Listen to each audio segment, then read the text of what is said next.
Hi, ഇന്നത്തെ video എന്താണെന്ന് വെച്ചിട്ടുണ്ടെങ്കിൽ മിക്ക യൂട്യൂബർമാരും പറഞ്ഞു തന്നേക്കാണ് ഒരു ടിപ്സാണ് ചായപ്പൊടി വെള്ളം. അത് മുടിക്ക് എത്രത്തോളം യോജിച്ചതാണെന്ന്. അത് നമ്മുടെ മുടിക്ക് കളറ് കൂട്ടാനും മുടി കൊഴിച്ചിൽ തടയാനും സഹായിക്കുന്നു. ഇതിൽ ഞാൻ എൻ്റേതായ രീതിയിലാണ് ഞാൻ ചെയ്യുന്നത്. ഇതിൽ എന്തൊക്കെ വേണ്ടതെന്ന് വെച്ചിട്ടുണ്ടെങ്കിൽ ഞാൻ 2 ടീസ്പൂൺ ചായപ്പൊടി എടുത്തിട്ടുണ്ട്. അതും പിന്നെ ഒരു കറ്റാർവാഴ നീര്, അതിൻ്റെ പച്ചയൊക്കെ കളഞ്ഞിട്ടാണ് ഞാൻ ഇതിൻ്റെ നീരെടുത്തേക്കണത്. പിന്നെ ഒരു സവാള, 2 ചെമ്പരത്തി, 2-3 ചെമ്പരത്തി നമുക്കിതിൽ ഉപയോഗിക്കാം. ഇതിൽ ഞാൻ സവാള മിക്സിയിലിട്ട് അടിച്ച് അതിൻ്റെ ജ്യൂസ് സെപ്പറേറ്റ് ആയിട്ട് എടുക്കുന്നുണ്ട്. എന്നിട്ട് ഞാനിപ്പോൾ ഇതിൽ ജ്യൂസ് സെപ്പറേറ്റ് ആയിട്ട് എടുത്ത് ഒരു ഗ്ലാസ്സിലാക്കി മാറ്റി വെച്ചിട്ടുണ്ട്. അത് ഒരു സവാള ജ്യൂസ് അടിച്ചിട്ട് ഗ്ലാസിൻ്റെ പകുതിയോളം ഉണ്ട്.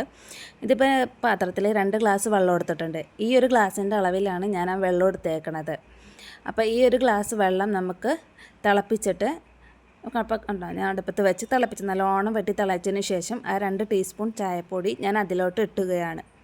ഇട്ടതിന് ശേഷം അതിലേക്ക് നമ്മൾ എടുത്ത് വെച്ചേക്കുന്ന ചെമ്പരത്തിയും കറ്റാർവാഴയും അതിൻ്റെ കൂടെ ഞാനിപ്പോൾ കരിഞ്ജീരകവും കൂടി ആഡ് ചെയ്തിട്ട് നല്ലോണം തിളപ്പിച്ചെടുക്കണം.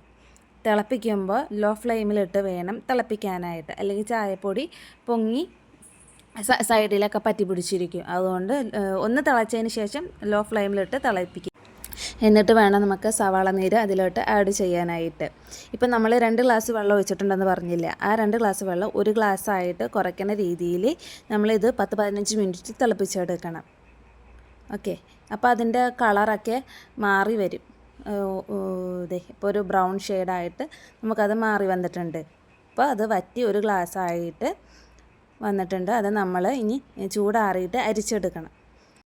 എന്നിട്ട് ഇത് മുടിയിൽ പുരട്ടുമ്പോൾ ആദ്യം നമ്മുടെ മുടി ഡ്രൈ ആണെന്നുണ്ടെങ്കിൽ എണ്ണ തേച്ചിട്ട് വേണം ഇത് പുരട്ടാനായിട്ട്. ഇത് പുരട്ടി 15 മിനിറ്റെങ്കിലും മാക്സിമം വെച്ചിരിക്കണം. എന്നാലാണ് റിസൾട്ട് നമുക്ക് കിട്ടത്തുള്ളൂ. പിന്നെ കഴുകിക്കളയാൻ നേരത്ത് താളിയോ അല്ലെങ്കിൽ മൈൽഡ് ഷാമ്പുവോ ഉപയോഗിച്ച് വേണം ഇത് കഴുകിക്കളയാനായിട്ട്. വീഡിയോ ഇഷ്ടപ്പെട്ടെന്ന് വിചാരിക്കുന്നു. Thank you.